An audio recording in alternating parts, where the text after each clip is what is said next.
This is example 2-11 where we're talking about pressure on a circular gate. So we can see in here we have some kind of a floor or something that's connected to a circular gate. That circle has a radius of 3 meters, and we're asked to find what the support reactions are in the hinge A, and down here the normal reaction at B. So to start, let's do free body diagram. So this would be our gate, more or less. Put the support reactions in. Well, we know this has to be AH. We'll have an AV. And then down here, it's resting on the floor, so this would be just one reaction, and that is B. All right. Now what's our load? Of course, the load is the water that's sitting on here.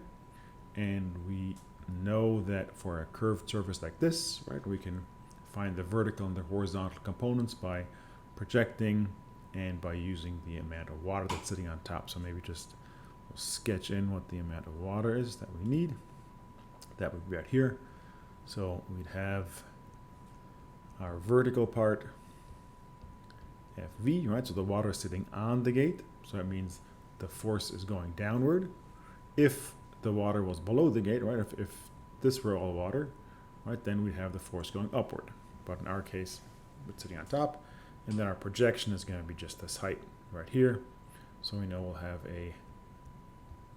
have some kind of a force here, horizontal.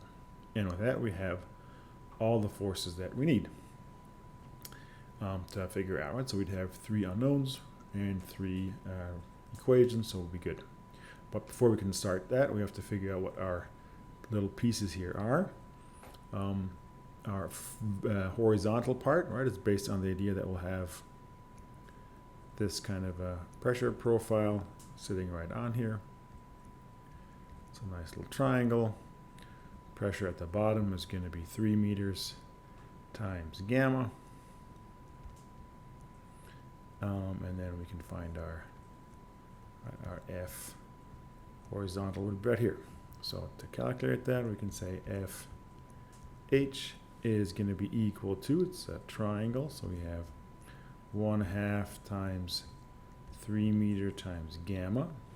Then the length of this is also 3 meters, of course.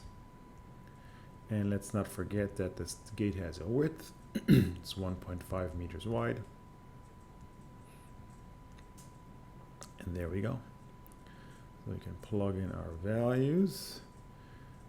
We have our gamma, Newton per cubic meters, and then we have 3 times 3 times 1/2 divided by 2. So that gives us 6.75 meters cubed. So in total, we have 66,217.5 Newton would be our horizontal component, right, based on the vertical projection. We can also find where what the depth is, how far down we have to go, right? That would be this distance here. Say that's y bar. So we can say y bar is, of course, just 2/3 of our depth, right, because it's a triangle. So we'd have 2/3 times 3 meters, 2 meters. Excellent. And now we can do the same for our vertical component, right? The vertical component will be the weight of all the water that's sitting on top of our surface. So in our case, that's 1/4 of a circle, right, right there. So we can say that FV is equal to pi r squared divided by 4, and times the width, and times gamma. And that is then pi r is 3 meters divided by 4 times 1.5 meters times 9,810 Newton per meter cubed. and that gives us 33,108.75 times pi times, or not really times, let's get rid of that because the next one is our unit, newtons. That's all good. And we also need to know where the force acts. And so what we'll do is for a quarter circle, we can find what the location is. We can just look that up. So we can say x bar is 4 times r over 3 pi. So that'd be 4 times 3 meters divided by 3 pi would be 4 over pi meters. Put that in here, right? So our distance, that distance would be x bar. All right, what else do we need? I think that's all we need, right? Because like we're not given any weight for the gate, so we can neglect that. So that means we have all of our forces, and now we can go in and start calculating. And so I would say we'll probably want to start.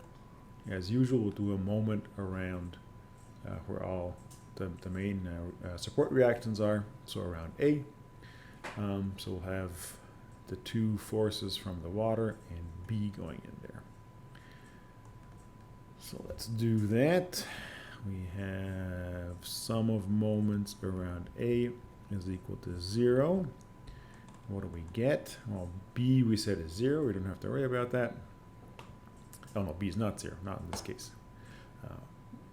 B is what we're looking for in this case.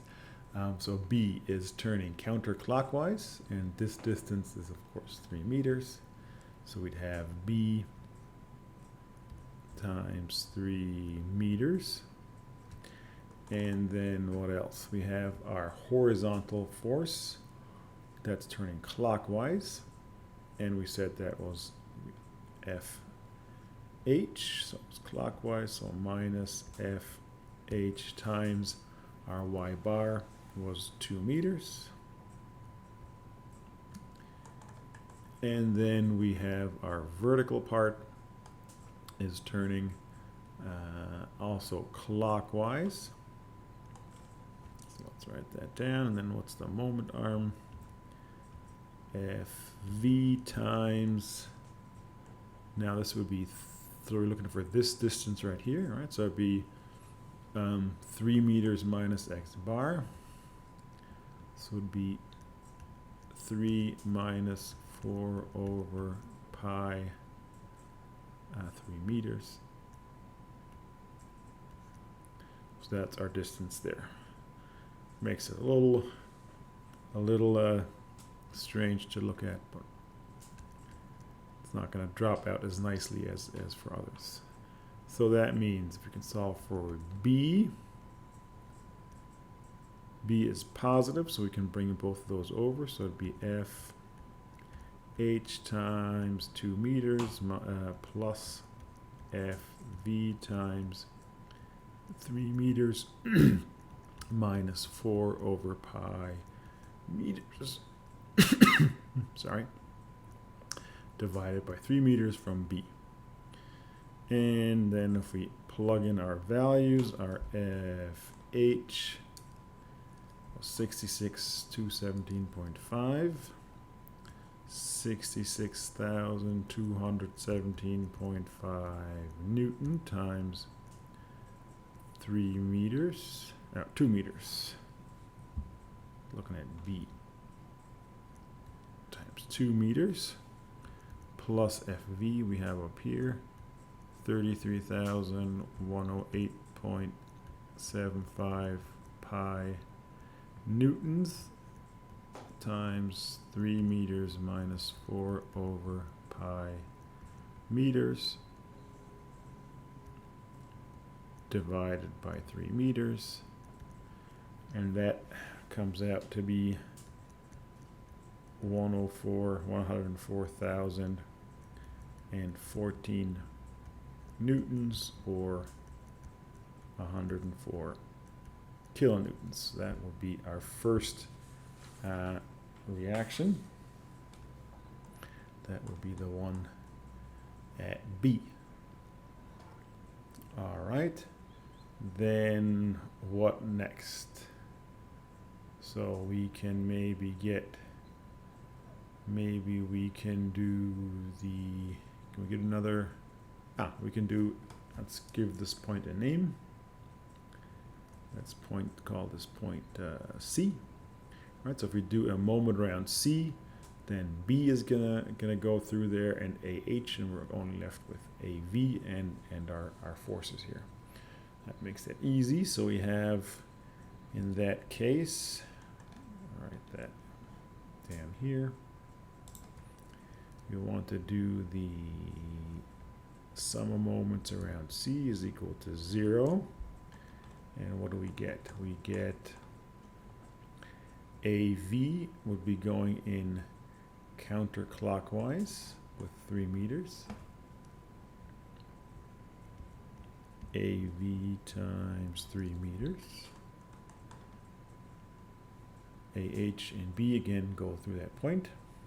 And then we also get that our horizontal one is now going clockwise at 2 meters. So it would be minus FH times 2 meters.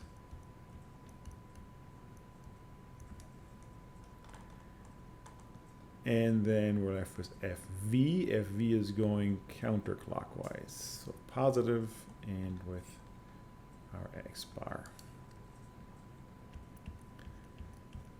FV times 4 over pi meters. Excellent. The only unknown is AV, so we can solve for AV.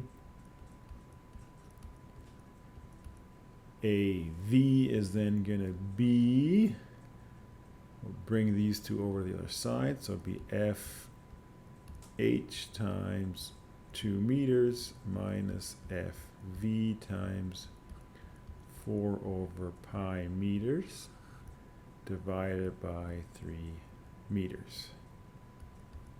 Put in our numbers. That was 66,217.5 Newton times 2 meters minus 33,108.75 times pi newtons times 4 over pi meter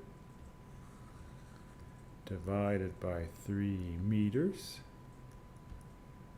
and that turns out to be 0. All right, pi's here cancel out. 2 times 66 is the same as 4 times 33, so those cancel out, and they're actually equal to 0. Now, does that make sense? AV is going to be equal to 0. All right, so everything is going to be left to B to hold up. That makes a certain amount of sense. Also, what we could have noticed is that if we combine our two forces here, right, our actual pressure, the actual force, right, if so in blue, right, that always acts, right, any pressure, right, is always perpendicular to the surface it's acting on. All right, so in our case, that's how it'll be acting. And if we think about it, if it's perpendicular to the circular surface here, then of course it's going to go through C, and so it doesn't have a moment arm. All right, so that in that case we could say that the only force that's acting that has a moment arm is AV, and so it has to be 0. All right, so it definitely makes sense that it is 0. All right, so we have B and we have AV, so all that's left is AH, and of course there's not a whole lot there, so we'll just do sum of forces in the horizontal direction. It's not called horizontal, let's call it in the X direction, because we already have FH. And we'll do a little coordinate system here. X, Y. So sum of forces in the X direction is equal to 0, is equal to AH minus FH. Doesn't get much easier than that. AH minus FH, that means AH is equal to FH, and FH, we said all the way on the top here, was 66.2 kilonewtons.